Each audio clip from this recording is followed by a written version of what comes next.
Ousted Syrian President Bashar Assad has fled to Russia after Islamist rebels rolled into capital Damascus and ended his family's 50-year-old stronghold over the country. Assad, who inherited the office from his father in 2000, reportedly slipped out of Syria early Sunday morning as rebels closed in on his palace. According to Russian state media, he arrived in Moscow later in the day. A longtime protector of the Assad regime, Moscow has granted the 59-year-old and his family asylum after they reportedly made their way to the city with a private jet. Syrians got their first glimpse on Sunday of what life is like for ousted leader Bashar Assad and his family inside the presidential palace in Damascus. That reportedly happened after Assad fled to Moscow and received asylum from his longtime ally. Residents were seen taking selfies in Assad's house as well as in the presidential palace compound. Footage from these locations shows ransacked rooms, fires inside the compound, as well as paper strewn onto the floor.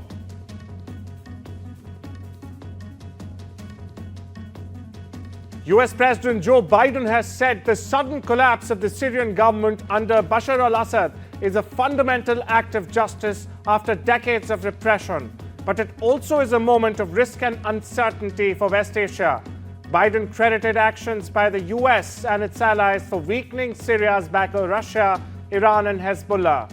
His comments came following the fall of the Assad regime in Syria. The Assad regime has fallen. This regime brutalized and tortured and killed literally hundreds of thousands of innocent Syrians. The fall of the regime is a fundamental act of justice.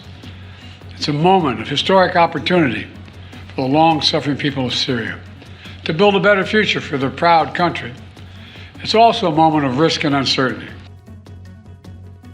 Israeli army tanks and armored vehicles crossed the border fence, marking the so-called Alpha Line and entering the buffer zone, which separates the Israeli-occupied Golan Heights from Syria on Sunday night. Israeli Military Chief of Staff Herzi Halevi said on Sunday that Israeli troops are now engaged on 4 fronts as a result of new operations on the border of Syria and the Golan Heights. Halevi's comments came after Israel deployed soldiers into a demilitarized buffer zone in the Golan Heights after toppling of Bashar Assad's regime by Islamist rebels. Meanwhile, Prime Minister Benjamin Netanyahu said Israeli troops had seized a buffer zone in the Golan Heights established in 1974, saying it was to protect Israeli residents after Syrian troops abandoned positions. Sources say the Indian embassy in Syria's capital Damascus continues to remain operational and is in touch with all Indian nationals. All Indian nationals in Syria are safe and the embassy remains available to help them. Islamist-led rebels today said they have liberated Syria from the regime of Bashar al-Assad. In an advisory earlier, the Ministry of External Affairs asked Indians living in Syria to leave the country by the earliest available commercial flights. The advisory came before the rebels breached the capital, Damascus. Dr. Jaishankar, while speaking on the ongoing conflict in West Asia, has stressed that the primary concern is to stop the mounting death toll and underlined the need for achieving a quote-unquote immediate ceasefire, paving more humanitarian assistance and facilitating the return of hostages. India's Foreign Secretary Vikram Misri is in Dhaka and is raising India's concerns from the last few weeks. Misri embarked on a day-long visit to Bangladesh in the first high-level trip from New Delhi after a massive uprising ended deposed Prime Minister Sheikh Hasina's 15-year rule in August. Misri is holding wide-ranging talks with his Bangladeshi counterpart and is expected to raise the issue of attacks on Hindus and other minorities in the country. Key issues on the agenda include trade, visa policies, connectivity, border killing, water sharing, and other matters of mutual interest. Following the meeting, Misri is scheduled to hold courtesy calls with Chief Advisor Dr. Muhammad Yunus and Foreign Affairs Advisor Tauheed Hossain. US President-elect Donald Trump has called for an immediate ceasefire and negotiations between Ukraine and Russia to end the madness, prompting Ukrainian President Volodymyr Zelensky and the Kremlin to list their conditions. Trump made his comments just hours after meeting Zelensky in Paris for their first face-to-face talks since Trump won last month's US election. The US President-elect has vowed to bring about a negotiated end to the conflict, but so far has not provided any details. US President-elect Donald Trump has outlined sweeping plans to overhaul US immigration policy. In an interview with NBC's Meet the Press, the President-elect doubled down on his campaign pledges to carry out mass deportations from day one, suggesting he is preparing an aggressive opening to his second term. Trump also said he would end automatic US citizenship for children born in the country, a move that would immediately be challenged in the courts, but signaled openness to finding a path for undocumented immigrants who come to the US as children. They're also known as dreamers, to stay. Trump also seemed to address concerns over the independence of Federal Reserve, saying he has no plans to replace Fed Chair Jerome Powell. President-elect Donald Trump has said that he is looking into issues of pardoning to his supporters involved in the attacks on the US Capitol on January 6th. Trump claims he will bring legal relief to the January 6th rioters on his first day in office. Trump also stated that he will not weaponize the Justice Department against his political opponents. However, he did assert some of the members of the House committee that investigated the January 6th events should go to jail, accusing them of lying and destroying over a year of testimony. A woman who initially accused Sean Diddy Combs of sexual assault has expanded her lawsuit to include allegations against American rapper Jay-Z as well. The complainant, identified as Jane Doe, claimed she was 13-year-old when the alleged assaults occurred during an after-party following the 2000 Video Music Awards. Jay-Z said labeled the lawsuit as blackmail attempt and accused her attorney, Tony Busby, of engaging in quote-unquote theatrics to extort money. Ghana's former president, John Dramani Mahama, has staged a political comeback by winning the West African nation's presidential election after his rival Vice President Mahamadou Bawumia conceded defeat this Sunday. The result of Ghana's general election is another blow to a ruling party in a region where voters, hit by economic hardships, high inflation, and local currency depreciation, have caused upsets as they seek changes in leadership.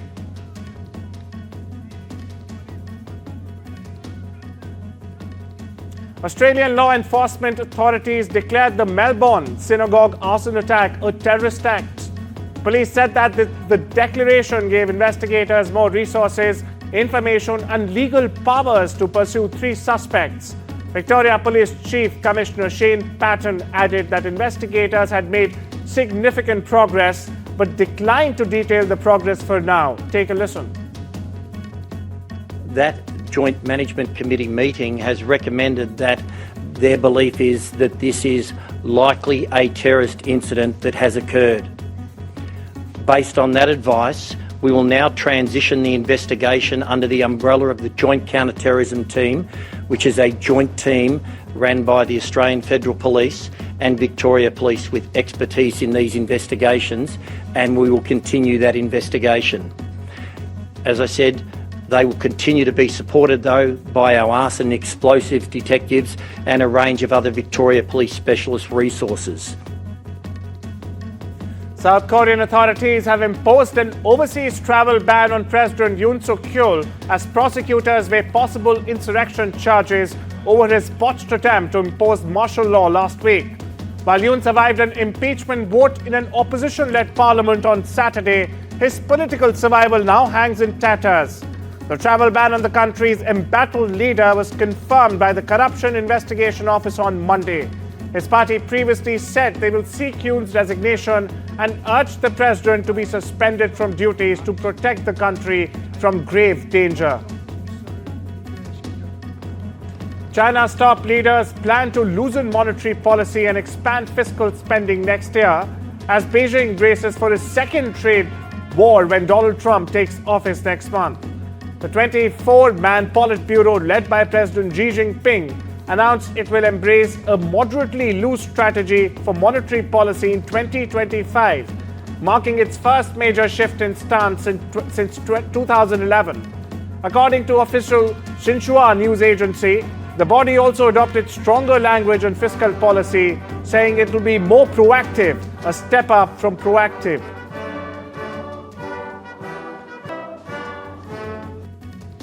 China's Premier Li Qiang criticized trade protectionism at an economic meeting with heads of international organizations. China stated that there have been additional trade restrictions, including tariffs imposed by some countries, refrained from naming specific countries. Now, China is at odds over trade with the US and the EU. The EU has slapped import duties of up to 35% on electric vehicles from China, whereas US President-elect Donald Trump has threatened to sharply raise tariffs on all Chinese imports when he takes office. Australia and Nauru have signed a new treaty. Australia will give $140 million Australian dollars in budget and security support to Nauru, the Pacific island country, over the next 5 years. Australia's Prime Minister Anthony Albanese said the treaty will ensure people in Nauru have access to banking services to strengthen its economy. The treaty will also provide budget support of $100 million Australian dollars. Additionally, Australia will invest $40 million Australian dollars to upgrade Nauru's policing and security to benefit the greater region. Australia is Nauru's largest economic, security and development partner. We view this partnership as a serious responsibility and a sign of the enduring respect between our two nations. Together, in the spirit of friendship and cooperation, Nauru and Australia developed this treaty guided by the best interests of both countries. President Adiang has expressed clearly to me that Nauru's long-term economic resilience, including access to banking services, is his priority and Nauru's greatest need. Here in Australia, we recognise that the economic stability of our neighbours benefits our entire region. The Nauru-Australia Treaty will take our relationship to a new level. After a series of official ceremonies aiming to celebrate its recovery from a devastating fire in 2019, Notre Dame opens its doors to the faithful with its first fully public Mass on Sunday evening. The liturgy was attended by 2,500 people, including French President Emmanuel Macron. Nearly 170 bishops from France and around the world took part, along with one priest from each of the 113 parishes of the French Diocese. The cathedral, which previously welcomed 12 million annual visitors, is now expected to draw 15 million in its new chapter. Taiwan raised its alert level on Monday, saying China has set up 7 zones of reserved airspace and deployed naval fleets and Coast Guard boats in what a security source described as the first military drills across a broad swathe of the region's waters. According to reports, China currently has 90 Navy and Coast Guard ships in waters near Taiwan, the southern Japanese islands and the East and South China Seas, of which around 2/3 were Navy vessels.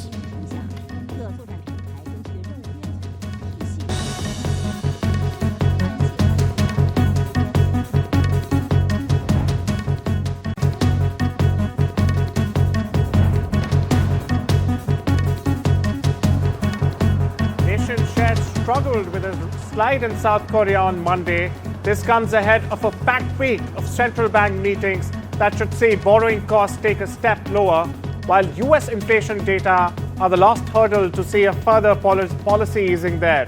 Chinese figures out on Monday showed consumer prices fell a surprisingly large 0.6% in November, pulling annual inflation down just 0.2% and underlining the need for more drastic policy stimulus.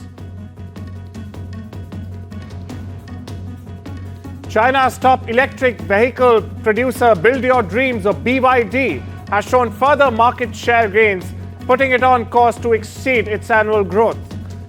BYD is now on a course to beat its annual sales target of 4 million vehicles, more than Japan's Honda and Detroit-based Ford in 2024 worldwide sales.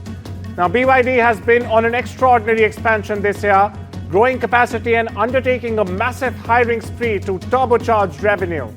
The Chinese company even overtook EV leader Tesla in the third quarter. The Chinese electric vehicle giant delivered 3.76 million vehicles in the first 11 months of this year.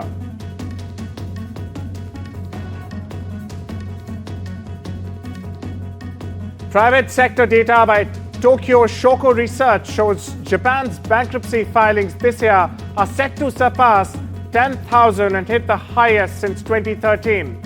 In November, 841 Japanese companies went bankrupt, bringing the January to November tally to 9,164. The 2024 bankruptcy figure will likely exceed 10,000 for the first time since 2013, when 10,855 firms went bankrupt.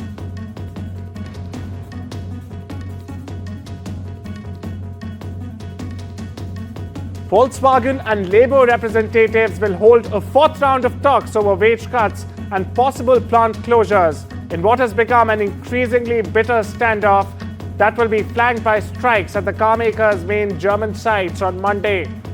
The latest round of negotiations, which initially kicked off in September, comes as Europe's largest carmaker seeks ways to radically cut costs in Germany to better compete with cheaper Asian rivals that have entered its home market. Negotiations will start while workers will stage 4-hour strikes across 9 of the car manufacturers' sites, the second walkouts in a week. Workers who flat out dismiss any cuts to wages or plant closures can crank up the pressure by eventually staging 24-hour strikes and even open-ended ones in the case of a positive ballot.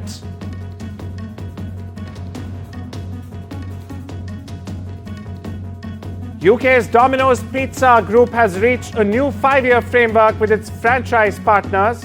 The company targets stores expansion and further investments. The new profitability and growth framework will start on the 3rd of January following the conclusion of the existing pact.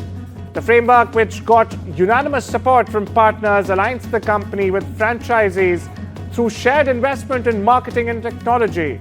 It also provides for incentives to push new store openings.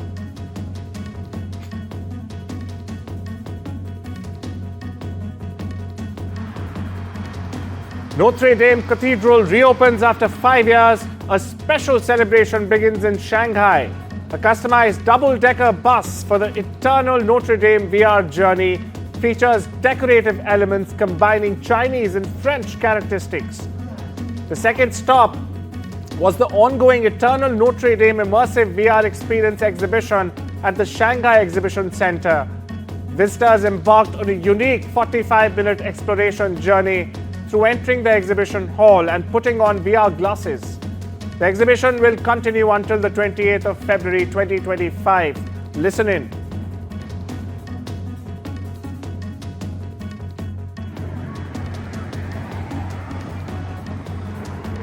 The US House of Representatives is set to vote on an annual defense bill.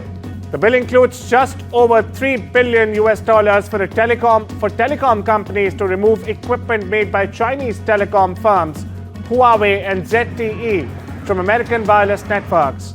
The aim is to address security risks. The 1,800-page text was released late December 7th and includes other provisions aimed at China, including requiring a report on Chinese efforts to evade US national security regulations.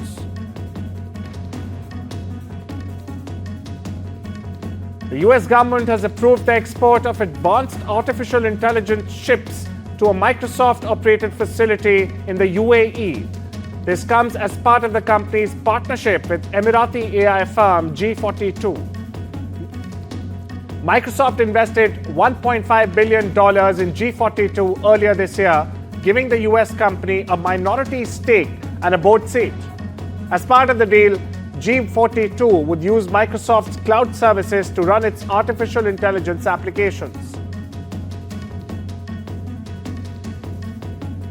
European Union scientists have said that 2024 will be the world's warmest since records began, with extraordinarily high temperatures expected to persist into at least the first few months of 2025.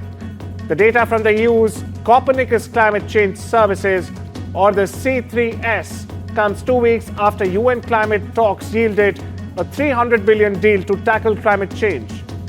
A package poorer countries blasted as insufficient to cover the soaring cost of climate-related disasters.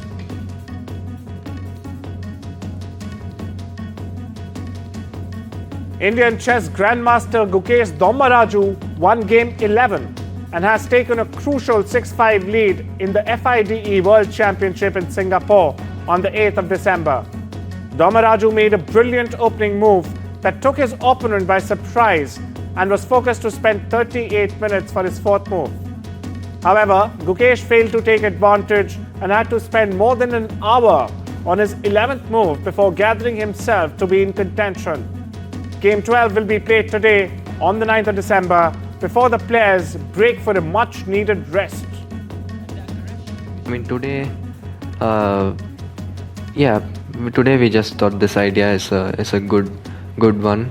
It worked really well. The opening goal was achieved, but then I did some stupid things. But I'm super happy that that I could pull myself back together and I'm obviously very happy with the result.